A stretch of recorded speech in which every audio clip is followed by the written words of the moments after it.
Muy buenas tardes. El Instituto Veracruzano de la Cultura tiene un gusto en presentar esta charla con el maestro Luis Alberto Montero García, quien es investigador del INA.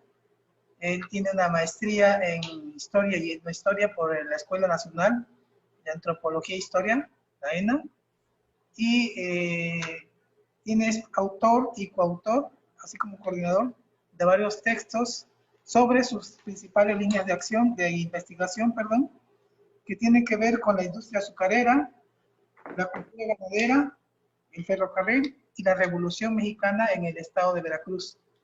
Esta ponencia, esta charla, versa sobre la Veracruzana, el primer ferrocarril de México, de Veracruz al Molino. Pues le agradecemos mucho su presencia, maestro Luis Montero. Tiene usted la palabra. Muchas gracias, Francisco Morán. Muchas gracias a Libec por esta invitación. Es muy importante esta fecha que ustedes están retomando, porque próximamente en estos días, el 15 de septiembre, se van a cumplir, va a ser el 170 aniversario de la apertura de este pequeño ferrocarril llamado así, era el ferrocarril de Veracruz a San Juan, pero es inaugurado su línea corta de Veracruz a El Molino, que eran 11.5 kilómetros aproximadamente, al momento de su apertura en 1850. Entonces, qué grato que el IBEC retome esta cultura ferroviaria importante en el estado de Veracruz. ¿Por qué? Porque la historia del ferrocarril en México comienza precisamente en nuestro estado, y más bien en las arenas ardientes del puerto de Veracruz, puesto que la primera línea férrea que conectó a la Ciudad de México con el puerto Jarocho partió de la costa veracruzana y atravesó el centro de su territorio. Sin duda, el ferrocarril fue símbolo de modernidad y factor crucial en la vida nacional. Abarató costos de transporte, favoreció la especialización productiva, consolidó mercados regionales y acompañó todos los principales movimientos y flujos de población dentro y fuera del país. Pero ¿cuál fue la otra gran aportación del ferrocarril? Sus trabajadores, que más adelante los vamos a retomar. Entonces, ¿qué pasó entre la inauguración del primer tramo de 11 kilómetros? Son aproximadamente 7.5 millas, que son las que se manejaban en términos ingleses, y la apertura del sureste, que hay que recordar que entre 1850 y 1950, también en Veracruz se construyeron 11 líneas ferroviarias, ¿no? Digamos, esta, la del Molino, la que estamos retomando y la que estamos remodelando en estos momentos, es fundamental, pero también 100 años después se está inaugurando el ferrocarril del sureste.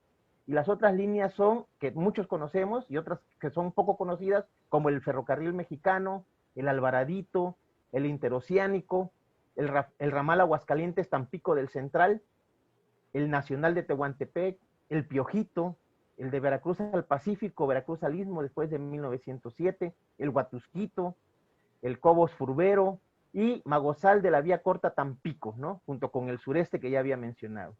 Entonces, ¿cuál fue la importancia de este primer tramo minúsculo, digámoslo así, un pequeño tramo que se inauguró ese 15 de septiembre de 1850?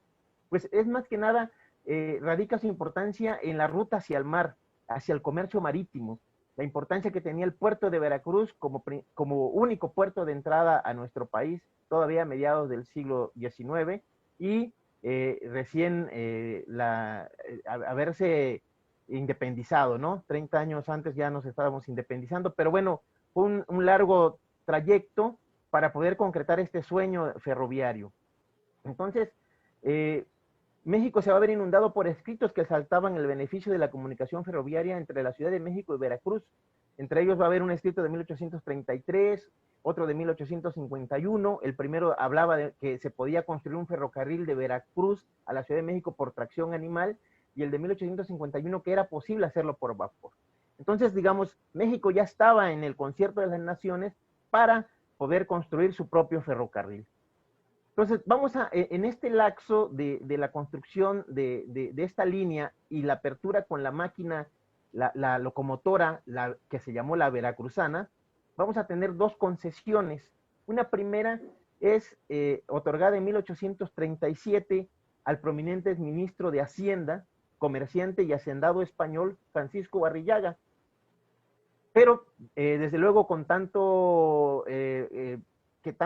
prominencia tenía este ministro que exaltó los logros del ferrocarril, pero al final de cuentas no logró construir un solo metro de vías. Porque además él había proyectado construir el ferrocarril a partir del puerto de Veracruz, pero sin atravesar las ciudades de Jalapa ni Orizaba y Córdoba, ¿no? Entonces el ferrocarril, la idea era que llegara hasta la Ciudad de México, aunque sin pasar por poblaciones importantes del estado de Veracruz. Entonces, estos privilegios llaman la atención porque eran concedidos por 30 años, eran concesiones federales que otorgaba el gobierno, pero además no había una política, digamos, de elaborar estos contratos, ¿no? Eran muy generales, eran muy específicos también en el sentido de que eran muy cortos, ¿no? Entonces, estas concesiones ni siquiera especificaban el ancho de vía que deberían de tener. Cuando ya se estaba manejando a nivel mundial qué ancho era el adecuado, si la vía ancha o la vía angosta, ¿no? La vía ancha tiene una medida de 1,435 centímetros y la vía angosta es de 0,914 centímetros, ¿no? Y tenemos otra vía que es la de Caudeville de 60 centímetros, más angostita con locomotoras más chicas, sobre todo para trabajo en las haciendas, en algunas fábricas. Ahora, es importante recordar que en 1825 se inauguró en Inglaterra la línea de pasajeros Stockton-Darlington, ¿no? Entonces, 25 años después estamos hablando de nuestra inauguración o de la inauguración de esta pequeña línea de 11,5 kilómetros, pero ya 25 años atrás ya se había inaugurado en Inglaterra esta línea de pasajeros. En Latinoamérica también, quienes estaban trabajando en los ferrocarriles para tener ferrocarriles en sus países, pues bueno, tenemos una línea de La Habana a Güines, que fue anterior a la obra de San Juan. También en esta época ya se estaban construyendo vías cortas en el Perú, por ejemplo, de Lima a Callao en 1851.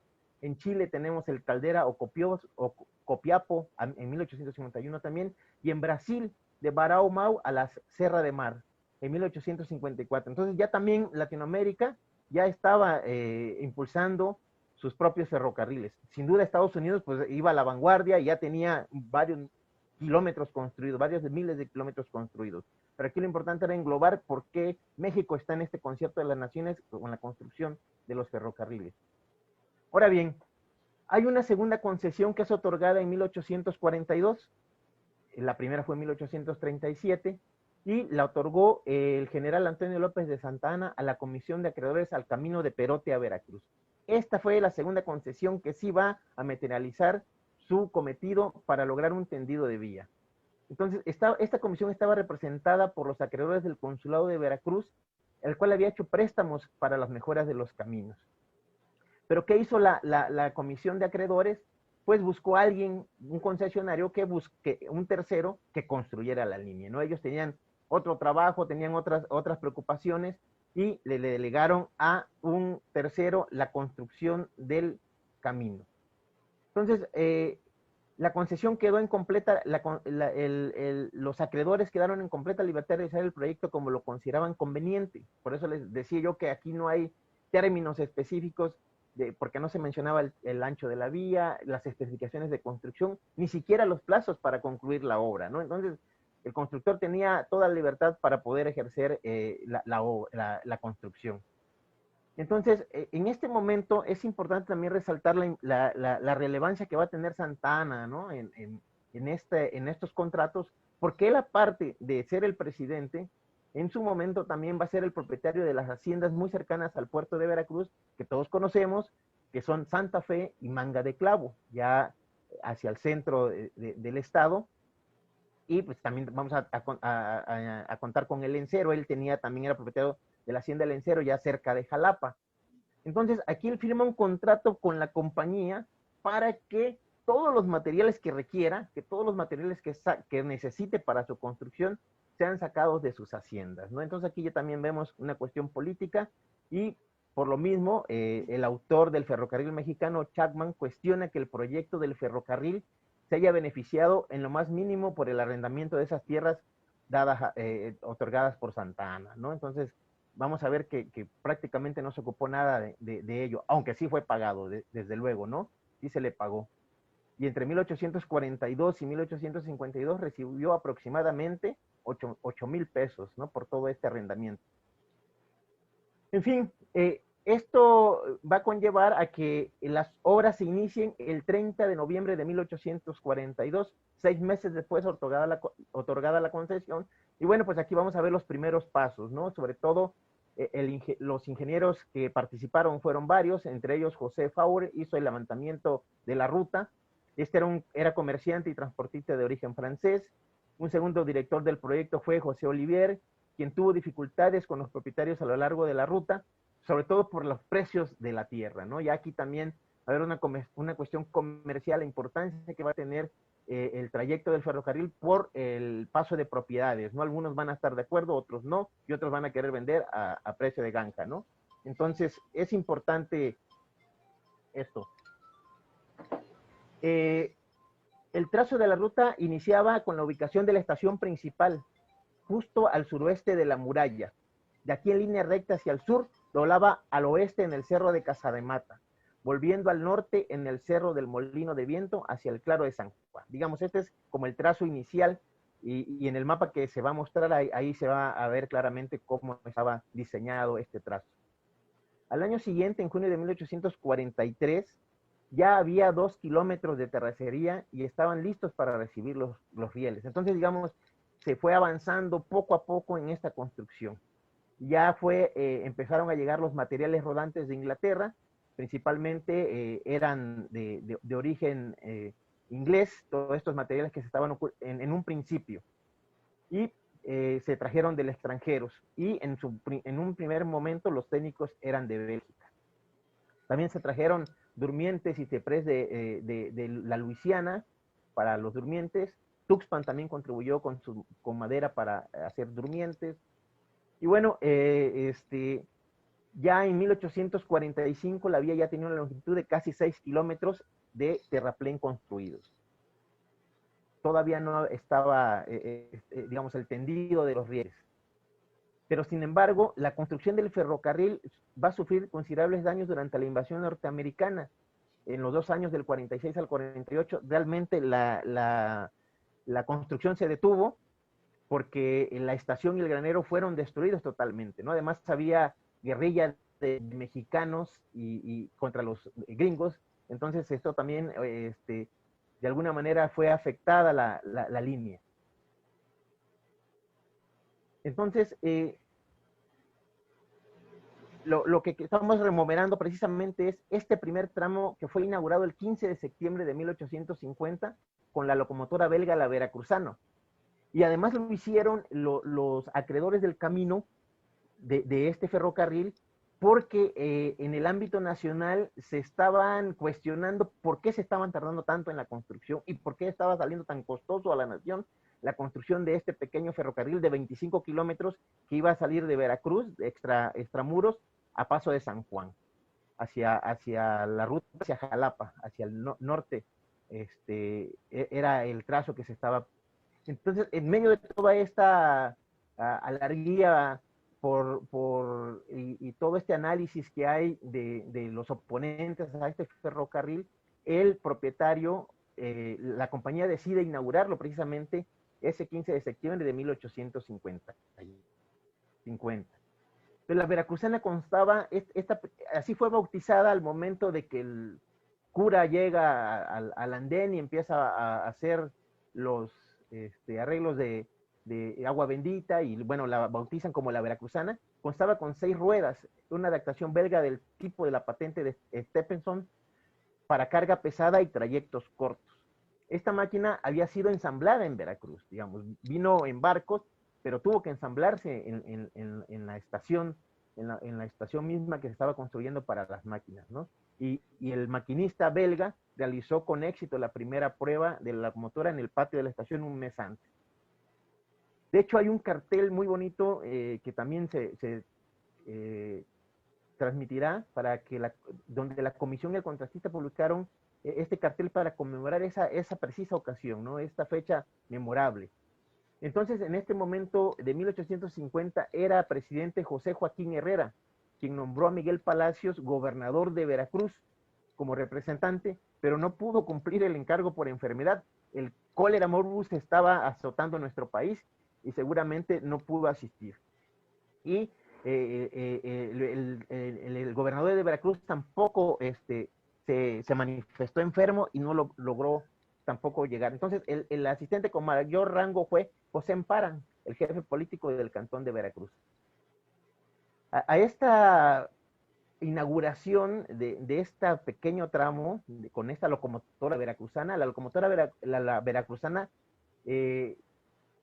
trasladó a 200 invitados en este tren inaugural, en ese momento.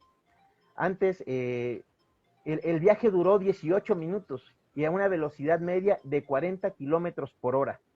Hasta el 22 de septiembre, sin embargo, días después, dio el funcionamiento comercial de la línea, de este pequeño tramo. Ahora, ¿qué hay que remarcar aquí? Sin duda, es una hazaña sin precedentes para la historia ferroviaria del país, ¿no? Es la punta de lanza, ya se había comenzado el trazo de la línea, ya teníamos un pequeño ferrocarril que iba a llegar a Paso de San Juan con sus 25 kilómetros, pero digamos, esta es la hazaña importante que vale la pena resaltar en este momento, después de 170 años a 170 años de su inauguración precisamente, y en 5 años más vamos a conmemorar los 150 años del ferrocarril mexicano, inaugurado en 1873, que de alguna manera esta línea fue como punta de lanza, ¿no? No siguió el mismo derroteo, pero va a ser fundamental esta hazaña, ¿no? Ferroviaria en el país, de esta línea, la inauguración de esta línea. En fin, otro punto importante que yo quisiera resaltar es que en el ámbito de la construcción participaron trabajadores, y es lo que también a veces se deja de lado. Y es importante porque hay un texto muy bonito de John Womack que habla sobre estos trabajadores que estuvieron y participaron en la construcción de esta pequeña línea. En fin, entonces, en un principio se pretendió disponer de presidiarios como mano de obra que tenían que provenir de la Ciudad de México. Entonces aquí Womack critica que menciona que convertía el castigo público en un negocio privado y castigaba a las personas condenadas por el Estado a los trabajos forzados. Entonces, el contratista Antonio de Garay solicitó estos presidiarios, pero pues, nunca le llegaron, ¿no? Desde la Ciudad de México, además trabajar a un clima arduo, caluroso, a la costa, pues era casi imposible, ¿no? Pero sin duda lo que dice Womack, la construcción del corto tramo del ferrocarril fue muy difícil y peligrosa. Entonces, el trabajo se realizó bajo un calor abrasador en los pantanos infestados de mosquitos y colinas cubiertas de maleza. Entonces, los primeros hombres de trabajo que utilizó la compañía al final sí fueron presidiarios, pero fueron autorizados y dados por el gobernador de Veracruz, del mismo departamento, y además del departamento de Veracruz, y el puerto mismo se contrató a cerca de 100 personas pertenecientes a la gente libre. En fin, entonces aquí tenemos ya que del 30 de noviembre de 1842 hasta el 17 de junio de 1853, esos casi 150 hombres despojaron, desmontaron, acarrearon, rellenaron, construyeron terraplenes y abrieron zanjas. Al finalizar esta primera campaña de trabajo, sin duda, ¿qué ocurrió? Pues el director de campo, su segundo asistente, capataces y presidiarios y los trabajadores libres habían muerto y todos los demás estaban más o menos enfermos. O sea, digamos, una proporción de 40% murieron y el otro 60% quedó totalmente enfermo, ¿no? Entonces, bueno, aquí las condiciones climáticas sí fueron de alguna manera muy trágicas para muchos de estos trabajadores y estos hombres que dejaron ahí su vida, ¿no? En la construcción de este primer tramo. Hay una segunda campaña que se inicia en diciembre del 43, ya con el invierno, los vientos frescos de diciembre del puerto de Veracruz, y ya se contaron con 200 personas para precisamente continuar todos estos trabajadores. Y bueno, esto precisamente nos dice Womack que tan prometedora era la mano de obra de los presidiarios para el ferrocarril, que se volvió el objeto del primer contrato colectivo de trabajo de la República. Y eso sí hay que destacarlo también, ¿no? Y se llamó Proyecto de Reglamento para el Presidio de Forzados, 1 de marzo de 1844. Y fue publicado y reconocido por el gobierno federal el 2 de junio de ese mismo año. Este contrato extenso constaba de 10 capítulos y 96 artículos. Estipulaba, entre muchas otras cosas, una jornada laboral de 8 a 10 horas, teniendo libre los domingos y días de guardar, todos los trabajadores presidiarios.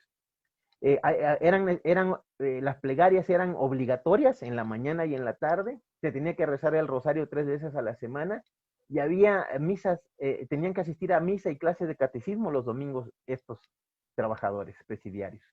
Y bueno, si tenían que recibir un pago de salario, en ese momento era de medio real diario. En cuanto a las personas libres, ni la compañía ni Garay establecieron compromisos con ellos. Es decir, por su cuenta, eran voluntarios los que se contrataban y no había con ellos ninguna prestación laboral, pero sí con los presidiarios. Entonces, esto va así, va a continuar hasta ya entrado el porfiriato, donde los trabajadores no contaban con ninguna garantías, ¿no? Ya en ese momento, ya para 1844, llegó de Inglaterra llegó al puerto de Veracruz el primer cargamento de rieles tipo Vignole de acero forjado.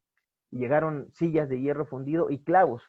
Y también se trajo de Estados Unidos grava para los balastros de la villa.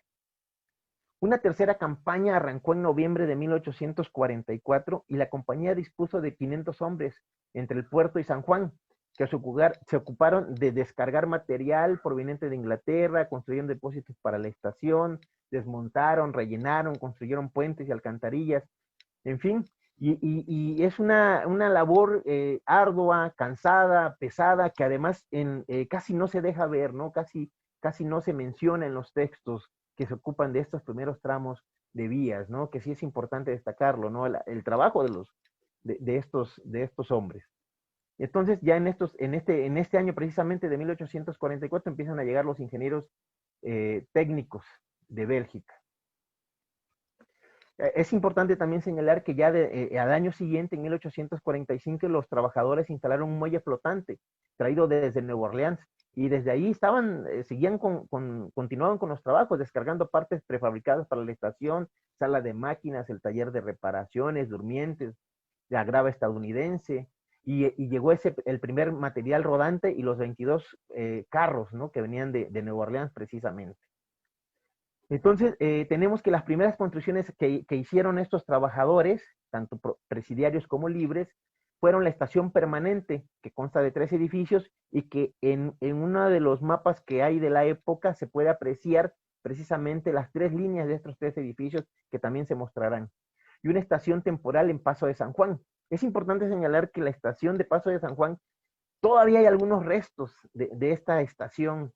Esta es una comunicación personal que nos hizo el arqueólogo Luis Heredia en sus caminatas por toda esta región, y todavía hay algunos rastros de esta estación de Paso de San Juan, ¿no? Construida desde esta época, y entonces valdría la pena como hacer algo, restaurarla, buscarla o señalarla también, ¿no? Porque anda perdido por ahí en esta estación. Estas 2 últimas campañas, los trabajadores eran voluntarios, ya nos informó cuántos murieron, ¿no? Cuántos murieron. Ya ya había un contrato para los presidiarios, a los trabajadores voluntarios pues no se les consideraban los informes y ya no se mencionaban si morían o cuántos morían. En fin, hay que recordar también que ese año de 1845 Estados Unidos anexó a Texas a su territorio, y hubo algunos conflictos y pronunciamientos en el territorio veracruzano, y Veracruz participó en todos ellos. Entonces, a pesar de todo esto, los trabajos prosiguieron, ¿no? Edificando el edificio principal, la estación del río, los terraplenes, los puentes, el tendido de la vía, etcétera. En fin, ya con la guerra, cuando Estados Unidos le declara la guerra a Estados Unidos le declara la guerra a México en 1846, pues prácticamente la construcción de esta pequeña línea se para, ¿no? Se paraliza, y hay que esperar a que los gringos se marchen. Al parecer, bueno, según lo que investigó Goldman, algunos de los trabajadores se incorporaron a las guerrillas mexicanas y otras al concluir la guerra se convirtieron en bandidos, porque además muchos de ellos se habían quedado sin trabajo, ¿no? Porque precisamente con la invasión, pues mejor algunos se incorporaron a las guerrillas para contrarrestar el avance norteamericano.